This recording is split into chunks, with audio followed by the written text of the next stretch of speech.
Hello, my name is Terry Jack Flint. I have with me today a book in which I'm trying to make a public world awareness about our health. And the book that I've been reading, I'd like to read with y'all today, is called Bionutrition by Dr. Ray D. Strand. Okay, and what I'm going to do is just start reading to educate us on chronic degenerative diseases and oxidative stress, which is taking toll on our health today. And so I'm going to begin with chapter 1. Chronic degenerative diseases and oxidative stress. As we enter the 21st century, physicians and medical researchers are taking note of the status of health care in the United States. In 1900, people died primarily of infectious diseases such as pneumonia, tuberculosis, diphtheria, influenza, and so forth. Thanks to great advances in the development of antibiotics during the last half of the century, however, deaths caused by infectious diseases have declined dramatically. As we are now in the 21st century, the leading causes of death and disability are related to chronic degenerative diseases such as coronary artery disease, strokes, cancer, Alzheimer's dementia, arthritis, cataracts, macular eye degeneration, and so forth. Biomedical research has made great advances in the past decade in getting to the root cause of chronic degenerative disease, which is oxidative stress, by the way. This book will explore these scientific advances and show how you can apply these findings and medical principles to better protect your own health. More than 80 million Americans suffer from some form of cardiovascular disease. That's diseases of the heart and the blood vessels. 16 million have coronary artery disease. Although there has been significant decrease in the number of cardiovascular deaths in the past 25 years, it still remains the #1 cause in the United States. There will be approximately 1.2 million heart attacks this year, and about 1/3 of these will be fatal. That's about 450,000 deaths. The sad statistic is that nearly 300,000 of these deaths occur within the first hour of a heart attack, and long before the individual can even be hospitalized. 45% of all these heart attacks occur in individuals under the age of 65 years old. The first sign of heart disease in more than 30% of cases is sudden death. This does not give a person much time for lifestyle changes. In spite of the tremendous amount of money spent on cancer research and treatment, cancer remains the second leading cause of death in the United States. There were 556,902 cancer deaths in 2003, which was the last year that statistics are available.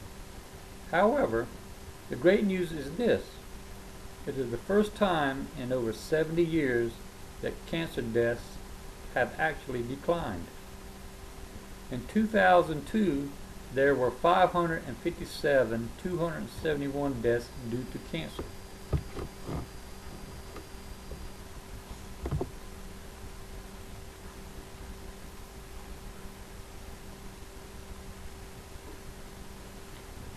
That is 369 fewer deaths in 2003. The American Cancer Society was shouting from the rooftops.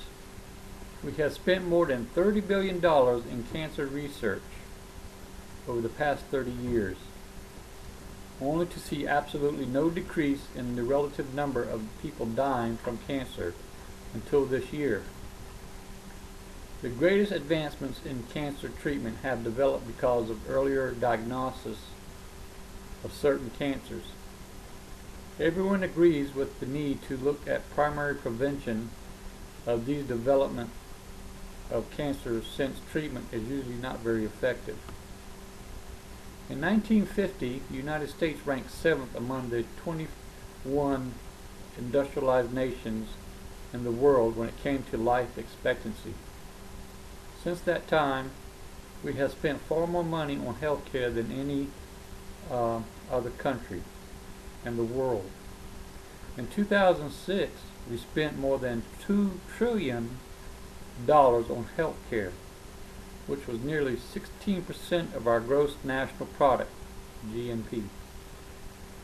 This is well over twice as much as the next closest nation. We have our MRI and CT scanners, angioplasty, bypass surgery, total advanced surgical techniques, advanced drugs, intensive care units, and the list goes on and on. It is not the years of life with which most people are concerned about, but the quality of life in those years. In 1990, we ranked 18th in life expectancy compared to those same 21 industrialized nations. In 2008, we actually ranked 47th in life expectancy. The healthcare system we claim is the best in the world is actually near the worst when we look at how long Americans live. We aren't getting our money's worth, especially when you consider how much we are suffering from the effects of degenerative diseases. Look at the near epidemic increase of Alzheimer's and dementia, diabetes, mellitus, chronic obstructive lung disease like emphysema, and macular eye degeneration. It is not the years of life with which most of us are concerned, but the quality of life in those years. Who would want to live to a ripe old age of 89 if not been able to recognize their closest relative or family members for the last 10 years because of Alzheimer's dementia? Or if you were unable to move without significant pain because of rheumatoid arthritis? So many of my patients lose their eyesight because of age-related macular degeneration. No one seems to die of old age anymore. We are suffering and dying from chronic degenerative diseases. We need to look again at our approach to healthcare in America. The overwhelming majority of our healthcare dollars and time are spent on treating advanced end stages of disease. Little is spent on prevention. Our philosophy of medicine has been to attack disease. Perhaps this came with the advent of antibiotics. With the vast array of medications to those from one would think would cure everything, however, we have not been met with much success when it comes to chronic degenerative diseases. And best, we may be able to slow down the process or improve our patients' symptoms. If physicians were really honest with themselves, they would have to admit that our treatments for strokes, most cancers, and macular degeneration, Alzheimer's dementia, and Parkinson's disease are really not very effective. Look at Muhammad Ali and Michael J. Fox, and you quickly realize that you're not really helping them. They obviously can afford any medication that is available today.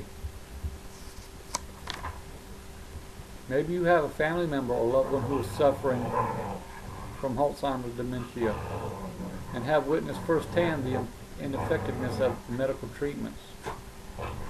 Life itself is totally dependent upon oxygen, but there is a dark side of oxygen. Medical research scientists have shown that the root cause of more than 70 degenerative diseases is oxidative stress. We are essentially rusting inside. The same process that causes iron to rust or an apple to turn brown is causing us metaphorically to rust inside.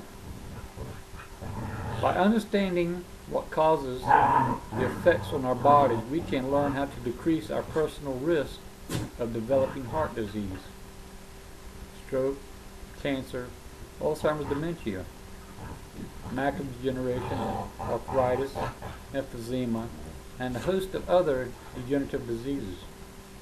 True prevention of disease and protection of health is the key.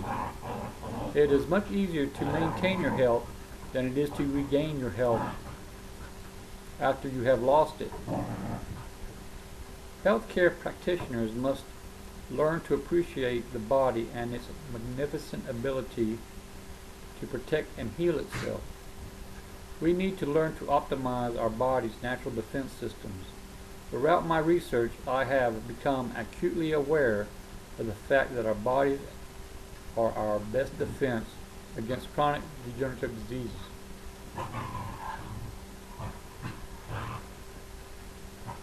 Not the drugs I can prescribe. True prevention medicine is the only way to bring down the tremendous health care costs as we improve the quality of our lives. And again, that's from Dr. Ray D. Strand in his book on Bionutrition. And when I come back on the next chapter 2, we're going to study about